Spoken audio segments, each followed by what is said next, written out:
There is no area where America's global dominance is more total than higher education. With about 4% of the world's population and 25% of its GDP, America has 72% of the world's 25 top universities by one ranking and 64% by another. But this crucial American competitive advantage is being undermined by the Trump administration's war on colleges. Hat tip to the New York Times' Michelle Goldberg for raising this issue as well. Listen to what J.D. Vance said at the National Conservatism Conference in 2021. We have to honestly and aggressively attack the universities in this country. The professors are the enemy. The administration has put those words into action. The most dramatic assault has been financial, a freezing or massive reduction in research grants and loans from the federal government. Some of these efforts are under court review, but the cumulative impact could be billions of dollars in cuts to basic research, much of it disrupting ongoing projects and programs. High-quality research in the United States has emerged in a unique ecosystem.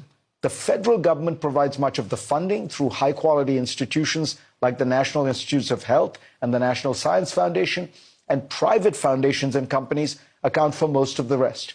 Professors at universities, both public and private, use these funds to conduct the research.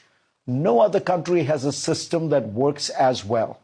What is at risk now is what Holden Thorpe, the editor-in-chief of Science, calls the social contract that the federal government and institutions have had to enable the scientific research enterprise in America in the last 80 years.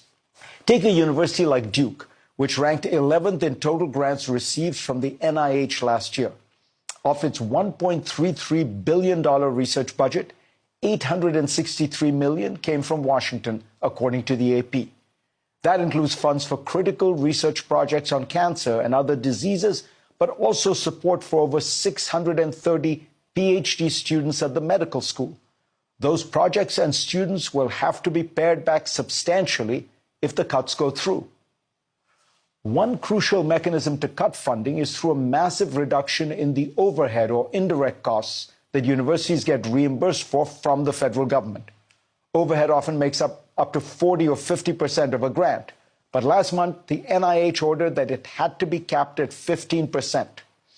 This sounds more rational than it is. Universities often divide their costs on science grants into research costs, the salaries of the professors and graduate students, and overhead, the costs of the buildings, labs, energy and utilities and administrative staff. When you are building a complex lab to conduct experiments, the structure and equipment is often more costly than the salaries and stipends of the researchers. Michigan State University has declared that these cuts could make it stop construction of a $330 million research building for cancer, cardiovascular disease, and neuroscience studies. Government funding plays a unique role. It often supports basic research, the kind that companies have less incentive to do, and its results cannot be hoarded by any one company, but rather are provided free to the entire scientific and technological community so that all can use it to experiment and innovate. The mapping of the human genome, for example, cost less than $3 billion and took 13 years. Because it was government funded, one of its key requirements was that the research should be made publicly available for all within 24 hours of being generated. The other assault on the universities is a strange new attack on free speech. It began from a principled critique that bureaucracies, universities, and elites had all become woke. True.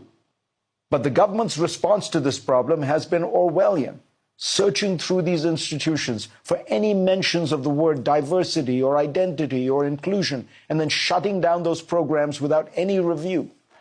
Worse, it now punishes universities for having on their campuses people who might espouse certain views on topics like Israel and Palestine, and now is punishing the protesters themselves. Now, I have long argued that universities have a huge problem. They have far too little intellectual and ideological diversity, which is the most important kind of diversity on a campus.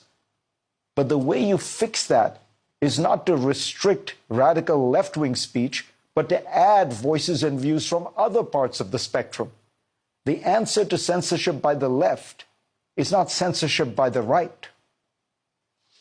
The fury with which the Trump administration has turned on academia resembles nothing so much as the early days of the Cultural Revolution, when an increasingly paranoid Mao Zedong smashed China's established universities, a madness that took generations to remedy. Meanwhile, in Beijing last week, the Chinese government announced its intention to massively increase its funding for research and technology so that it could lead the world in science in the 21st century. So, as America seems to be copying the worst aspects of China's recent history, China is copying the best aspects of America's, striving to take the edge as America goes through its own cultural revolution.